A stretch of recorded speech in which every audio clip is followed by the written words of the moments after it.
Assalamu alaikum and good morning, student. How are you? I hope you all are fine.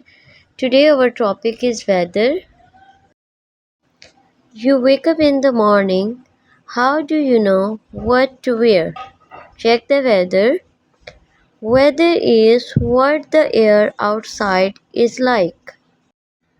First one is sunny. The sun is shining brightly. The weather is sunny. It can be hot. You need to wear light dress. There are clouds in the sky. The weather is cloudy. If it starts raining, the weather will be rainy.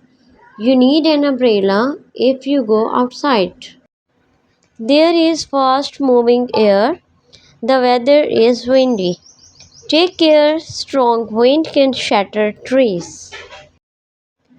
The snow is falling outside. The weather is snowy. It is cold today.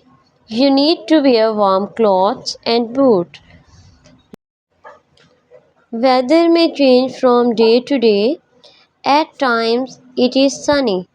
At other times it is cloudy. Clouds may pour rain.